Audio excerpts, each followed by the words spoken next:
I'd love to say it was a grand master plan, but it really wasn't. By accident, I grew up in India, came to the US for school, and ended up getting to work with a consulting firm in Indianapolis that did strategic business and master planning for parks and recreation. I've met a lot of people, but rarely have I met people who care so much about making a difference and who care about meaning more than money. And that was the parks and recreation field. So got into the field 18 years ago, never left. The way government oftentimes is designed is it's not trying to innovate and succeed, it's trying not to fail, right? So that's often the incentive to keep the status quo. And especially coming out of the pandemic, what we've seen is the best practices that we would call of the past aren't as relevant anymore. The world has changed. But too often we still hear organizations stick to, that's the way we've always done it.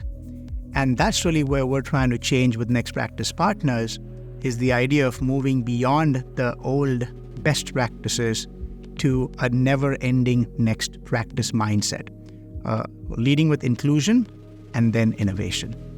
Again, diversity, equity, inclusion, justice, we hear a lot of these terms as well. To me personally, as an immigrant again, and living in a multicultural place, it is non-negotiable. I say in our work as well, inclusion is not optional. It is the very essence of what we do. And if that's not something we're intentional about, it will impact not just the way you do things, but also the actual outcomes that come out of it, whether you're in the public, private, or the nonprofit sector. So inclusion isn't optional, and we have to work towards creating belonging as an outcome. So extremely, extremely rewarding, right? Too often we look at some of these things and say, am I selling more widgets? Did I make more money today? Did my stock value go up? And great for anybody who's there. But at this level, someday you look forward and you see the work that has transpired, and the nourishment of the soul that comes from it is wonderful. And as these parks and recreation professionals go, right, there's a saying there's a saying that I know of as well that said that the one who plants a tree in whose shade they may never sit has understood the true meaning of life. And that's what parks and recreation professionals do, is planting trees for generations to come. And that's absolutely rewarding. This was in an agency in Georgia, and I was working on an aquatics plan. And we had a pool that was destined or slated to possibly be shut. And we had one commissioner who said, absolutely not, this pool will have to stay. Old, fairly run down, all the rest. And couldn't understand why till we got into the conversations one-on-one. And he was probably in his 60s, maybe early 70s.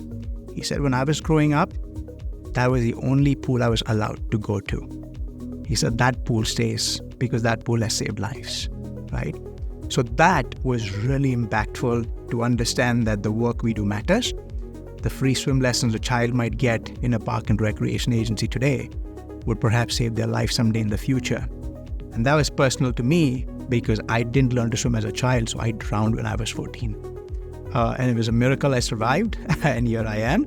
Otherwise, we wouldn't be doing this right now either. I think generally what I'd probably want to leave with as well is, as a field, we have to tell our story better. If we don't believe in our own impact and tell the story, nobody else will, right?